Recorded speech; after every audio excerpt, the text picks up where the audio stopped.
Either we are there or not, ITSPmagazine still gets the best stories. There are plenty of conferences and all sorts of events that spark our curiosity and allow us to start conversations with some of the world's brightest minds. In person or virtually, we sit down with them at the intersection of technology, cybersecurity, and society. Together, we discover what the synergy of these three elements means for the future of humanity. Knowledge is power, now more than ever.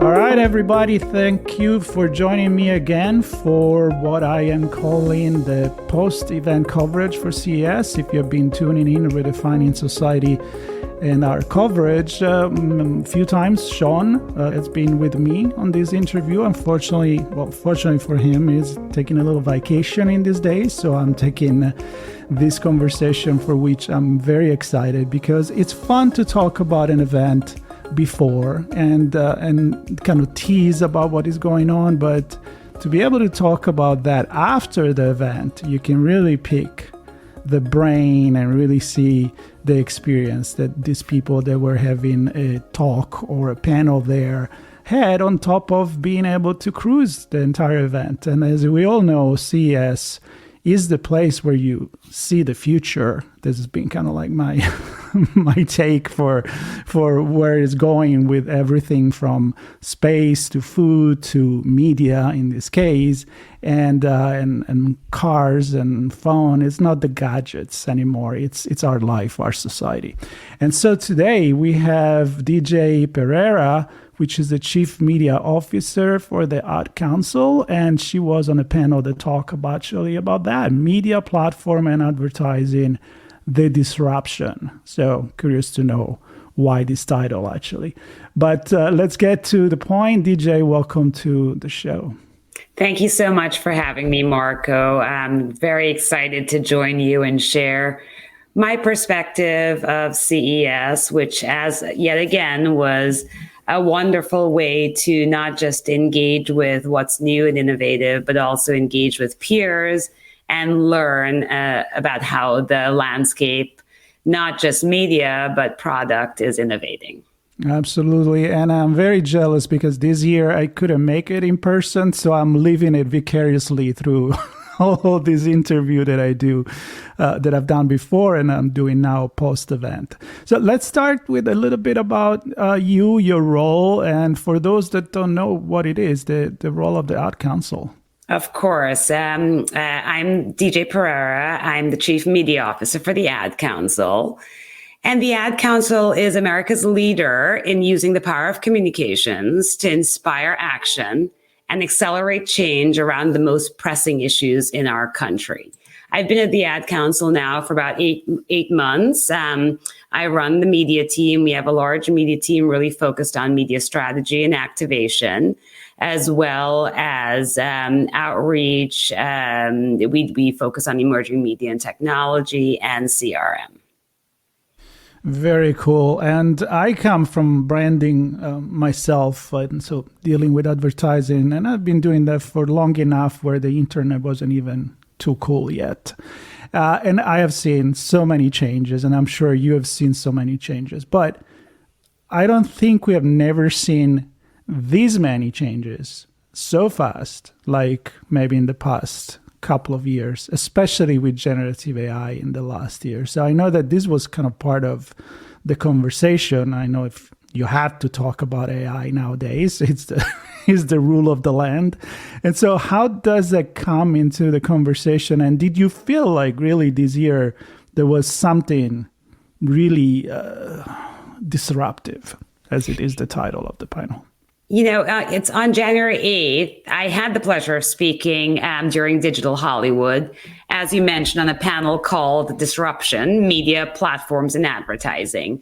And yes, we pivoted to AI rather quickly in that panel, as is expected. That seemed to be the buzzword at CES this year. I was joined by some really esteemed panelists.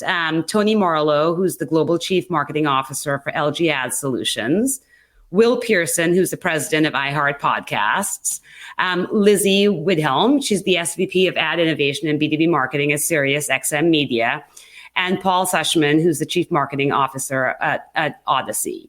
It was moderated by Peg Jackson, and we really started by Peg focused on, things that have been disruptive in media and advertising over the last year. And we focused a lot on, she mentioned retail media, CTV, and podcasting. Obviously, there's a lot more innovation happening, a lot more disruption. You are so right. The last few years with digital booming in the way it has, we've seen quite a bit of change, evolution, consolidation, things becoming distributed, then coming back together. And it was quite interesting because one of the focus areas was advertisers really go where people are consuming media. And two of the key areas in which have totally blown up in a good way is CTV and podcasting. There seems to be increased viewership across the board in both of those channels. And of course, on the panel, we had LG Ads and quite a few folks in the podcasting space. LG Ads mentioned that with viewership increasing in CTV, there's the opportunity for advertisers to really have new engaging formats, like utilizing the home screen to have ads.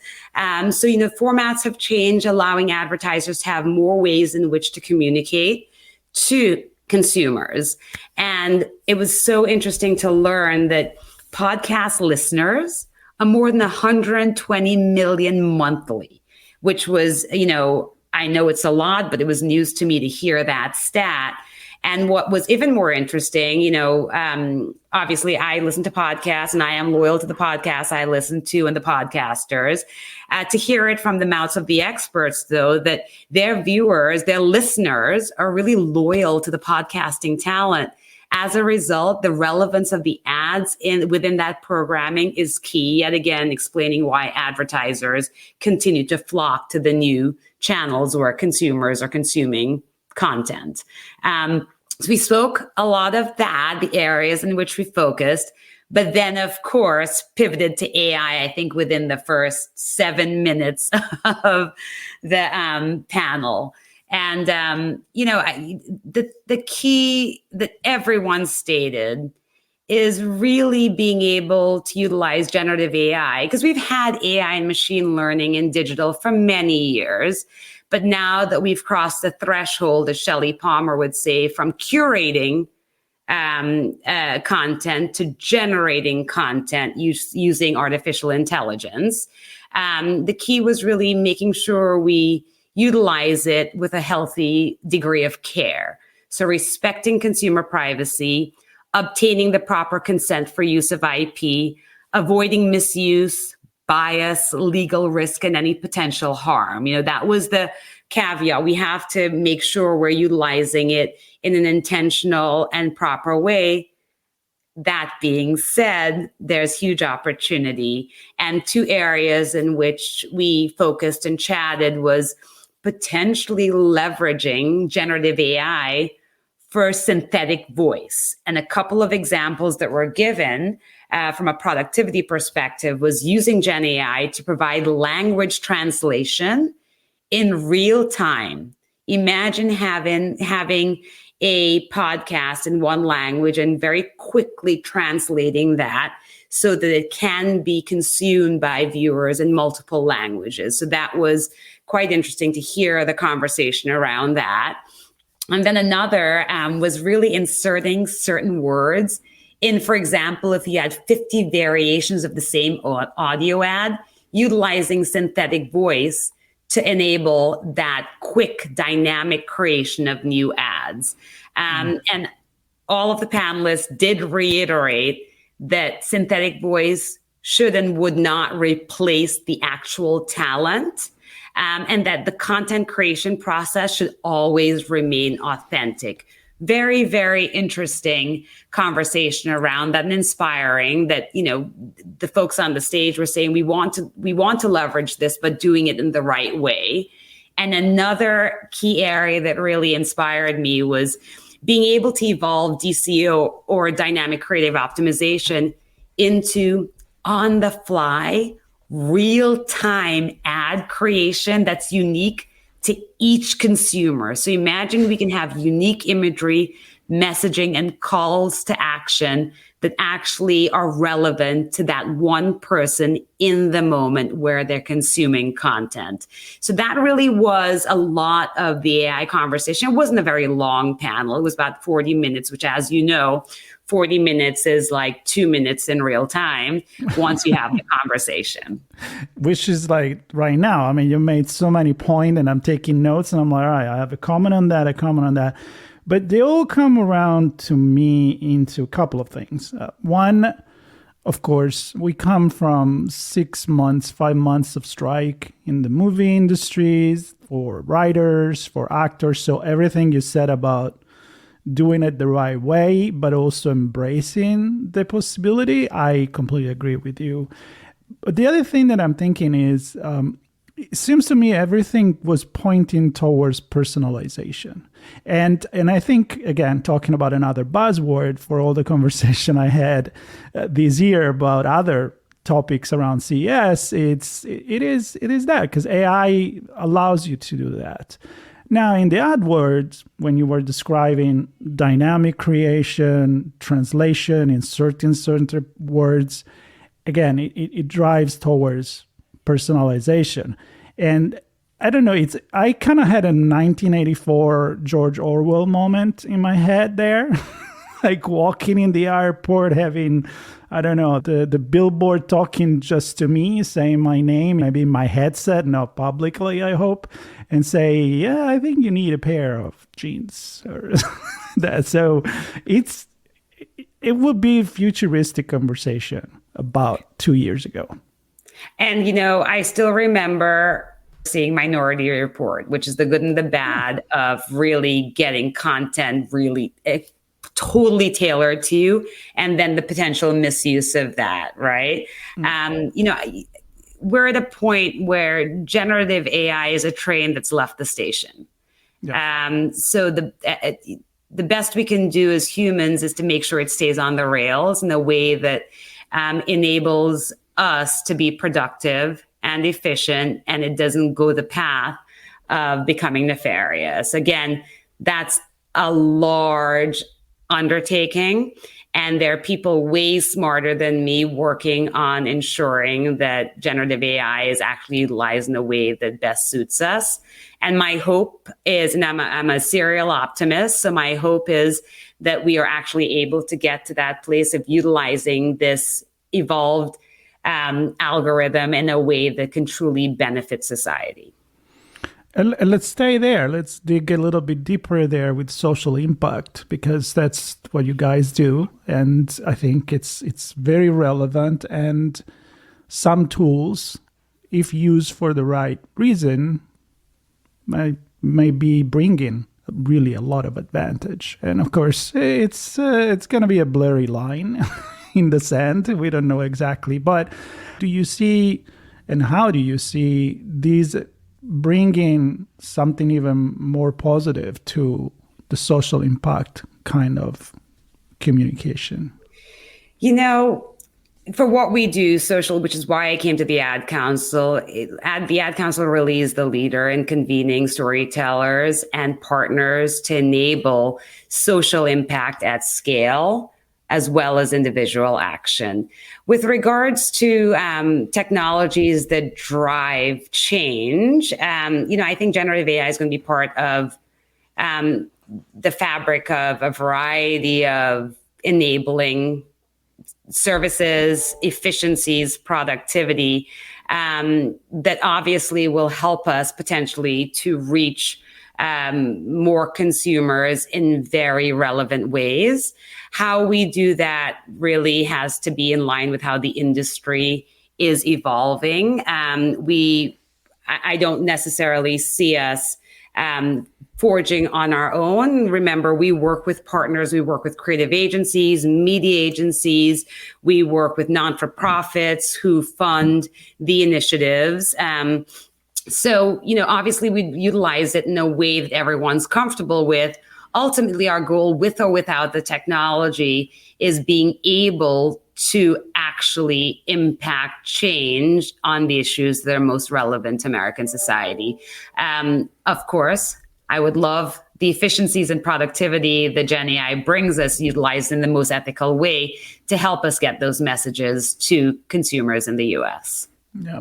And I can think a few examples connecting with what you said about real-time translation, which is interesting. I use generative AI for my work. And, I do some podcasts that are maybe not this one, but a little bit more creative, but it's nice to use somebody narrate the voice when you're not an actor, maybe even in newsletters. Sometimes I use it for that. And the translation, that's huge. But what I am concerned many times, when you just translate, it doesn't really apply to different culture. There may be that misunderstanding. There are famous cases of advertisement back in the 80s that flop because of that. And so I think it's just not about the language, but with AI, you could interpret also the message from a cultural perspective and reach deeper, even within the United States, different minorities and for different topics. So that could be something positive, absolutely, but always not letting AI making decision for us, because some hallucination would not be nice. That would not be good at all. And I think that's where training the model is going to be essential, right? I think you and I have both seen it. We've been around long enough to see the days of taking something very literal, translating it, the message completely gets changed when you put into a different language. So potentially utilizing Gen AI to learn the idioms, the cultural nuances that can then help with that automation of translation. But at the same time, I would think you need a native speaker to review and ensure that the message is translated in a way that actually is correct to the original message. Yeah, absolutely. Let's take the last few minutes that we have in telling me what else you have seen. I mean, the panel was exciting. We talk about advertising, but CES, it's a lot more than that. I know that I had a conversation with the director of Thematic Choices, Brian Kominski, before the event. And it was funny to kind of and interesting to see how they decide how to point to certain topics and highlight certain things. But then you look at there and it's about everything. It's about all our society involved with technology. While you were walking around, visiting, anything that stuck with you? Yeah, so a couple of things definitely did. I would be remiss to point out something that the Ad Council did that I thought was very, very impactful. We actually partnered with Emerging Tech Exchange and Extreme Reach to host a Tech for Good luncheon. Lori Tech, our VP of Emerging Media and Technology, moderated the panel discussion focused on tech and media's role in mental health and well-being, which, we had quite a huge turnout. The key takeaways included the importance and need for collaboration between companies and data sharing for deeper insights into mental health challenges. Pinterest's Inspired Internet Pledge was a focal point, emphasizing the commitment of tech companies to foster healthier digital environments in actionable ways specific to their product or service. It's interesting because CES is a product. It was the product expo, right? That's what it began as. It's evolved into things that are relevant societally, not just product, but themes and technologies and conversations. So that to me it was great to see something tech for good, social impact, how folks are coming together to ensure that as technology is being introduced and we evolve, there's still going to be social impact that everyone's focused on. So that's something I definitely was very inspired to see the large turnout. With regard to traditional CES, I did a curated tour through one of our partners, Stagwell, it's awesome to do the curated tours because the highlights are there, because CES can be overwhelming. The convention center, you could walk it for days and still not get every single innovation. other than the fact that generative AI seemed to be slapped onto every single booth, the biggest things for me was, seeing cars, and more cars. Continued to be robots, and the evolution of TVs. I mean, transparent TV screens, amazing. Though I had a moment, what in the world would I need a transparent TV for? Like, where would I hide my cords? How does that work? But it still was rather inspiring. I think that a few key takeaways for me, though, was speaking of future today, future forward, future today, universal translators. There were quite a few universal translators, the likes of Star Trek. I would love that because I'm terrible at languages. And when I travel, I try to speak and I get laughed at. It would be amazing to understand local cultures with a universal translator, right? Going back to the Babelfish from what was the movie Hitchhiker's Guide to the Galaxy. It'd be amazing to be able to understand someone and relate to them. So that was great to see. I think there were over five or six different universal translators. There was Luxottica had glasses that would pair as a hearing aid. That was quite interesting, because talk about having something that's fashionable enables you to see, but also can enable you to hear. So again, meeting the human need. And, then of course, the Sphere Vegas, there was a mini sphere.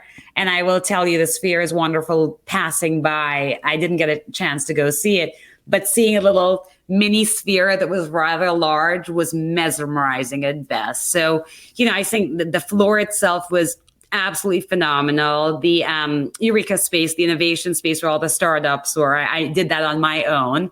And that, of course, the massage chairs, seeing the evolution. I think I saw a pair of leggings that would automatically stimulate your muscles for post-recovery. Wild. And all I can think is, can it give me muscles if I wore it, right?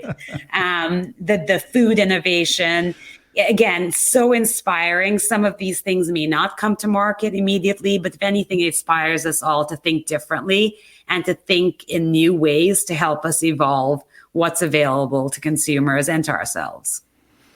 Yeah, well, that was fun. It was really an exciting presentation that you just did. It transpired that you had a good time, that you are into this, and I catch a trend which is more towards what is useful, and I like to see that. And it's not just what I usually say, the lights and the funny noises, but it's actually with a purpose. And I feel like it's definitely getting there. It's still about the money, it's still about the product, but I think there is a commitment to don't do things that don't serve a purpose. That seemed to be, if technology can actually help us, that seemed to be the focus. How can it be leveraged to actually provide a value to society and people? And, of course, some items you're like, will I ever need that? However, maybe there is a real world version of it, right? Like fashion, you have haute couture ready to wear. Maybe there's a ready to wear version of that car that would come to market soon. Yeah, we'll see. I think we live in a very interesting time, and especially if we can compare to a few years back. Well, thank you so much for joining me. I really had a good time. I kind of envisioned the whole event without going there. So thank you very much for that. I hope the listener will have that experience as well. And I like your reference to the Babelfish about the Hitchhiker Guide to the Galaxy, one of my favorite. So I say we could say so long and thank you for all the fishes too. Of course. So long, and thanks for all the fish. Thanks, Marco. I appreciate it. Thanks for having me. Thank you very much. And everybody, please stay tuned, subscribe. Our next event is actually going to be RSA Conference in San Francisco, which will be more focused on cybersecurity, but I'm sure a ton of AI in there as well. DJ, thank you again. And everybody, stay tuned. Thank you. Bye. Bye-bye.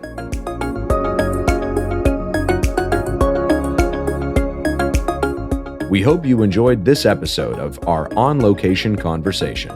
If you learned something new and this podcast made you think, then share ITSPmagazine.com with your friends, family, and colleagues. If you represent a company and wish to associate your brand with our conversations, sponsor one or more of our podcast channels. We hope you will come back for more stories and follow us on our journey. You can always find us at the intersection of technology, cybersecurity, and society.